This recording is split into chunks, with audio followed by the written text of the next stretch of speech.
And now, it's time for another Dice Tower review with the Game Boy Geek. Hello there, my friends, it's the Game Boy Geek here. Hey, it's getting close to Halloween now, so now's a good time to talk about getting that candy in Tricks and Treat. It's a fun little light deduction, light card game for 2 to 4 players. It's actually a lot of fun. Let's check out how you play it. And the premise is pretty cool where some parents want these kids to not just eat all their candy, but they want them to give some to charity and to the food banks. So they set up all these different baskets, and as you're playing candy cards, you don't know which basket's going to be yours, except you snuck in and found out which basket's yours. So you're trying to seed your basket with more candy than anybody else. But if someone finds out which basket's yours and tattles on you, game's over. Sounds cool? Let's check it out.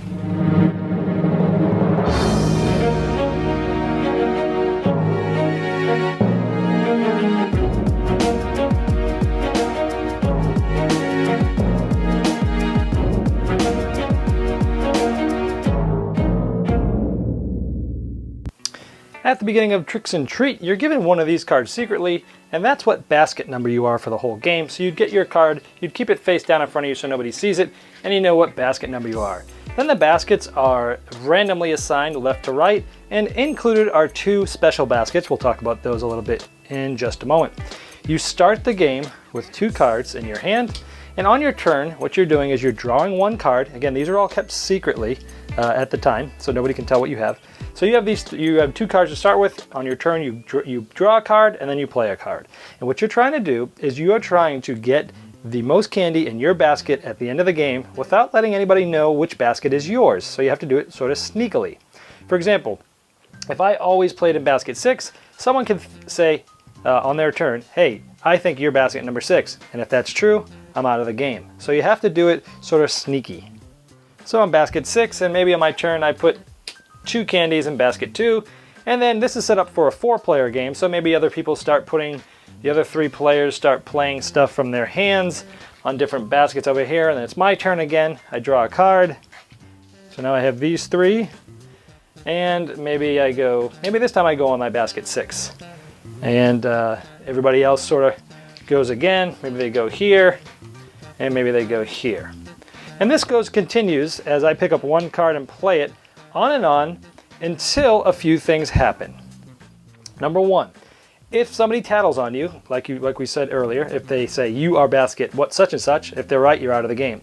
The game ends when either there's only 1 person left, or in the last 5 cards, there's a time up in there, and when that card comes up, the game's over, and you see who has the most candy in your basket.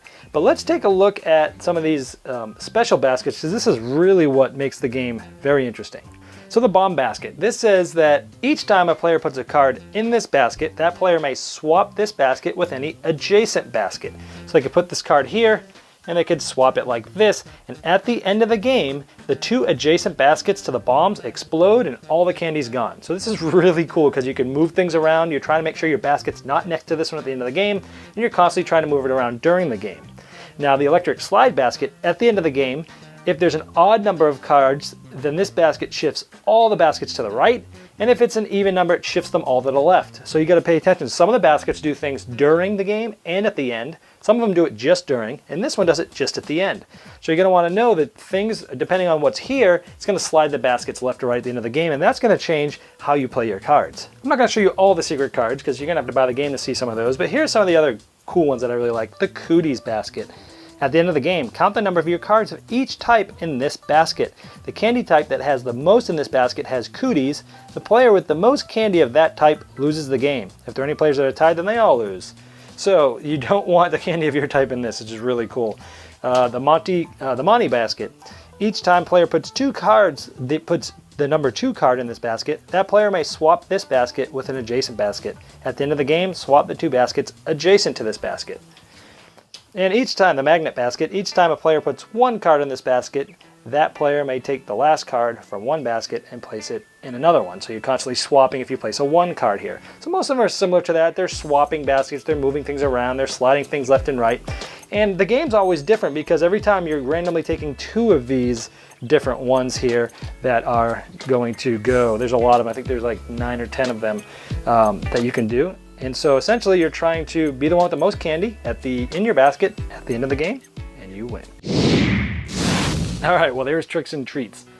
This was a very fun, light card game. Now, I gotta say, I tried the basic version, which is without those special bags, and it's so basic that it's not fun at all. Even for little kids, I mean, it's about the same as just throwing a bunch of cards down.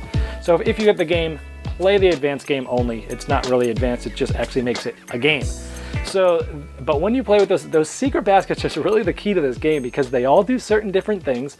It really breaks up the deduction, as you can never really quite exactly tell who's doing what, because you have to see what they're doing and try to think about why they'd be doing that in conjunction with what those secret baskets do.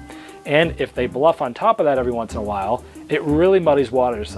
So you gotta be, using the special baskets, you really gotta be pretty deliberately not trying to hide yourself in order to get caught, for what we found. But it's cool, you know, you're still watching out for those things. You're figuring out how to manipulate those baskets to get the most candy in there.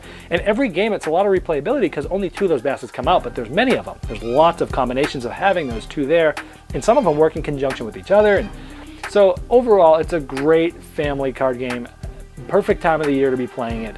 It's a no-brainer. If you want to have some fun, you want a Halloween party coming up, or even if it's not October, this game would be fun. So it's a light family card game, but it has enough interesting things going on that it really will work your brain. It's a lot of fun. Check out Tricks and Treat.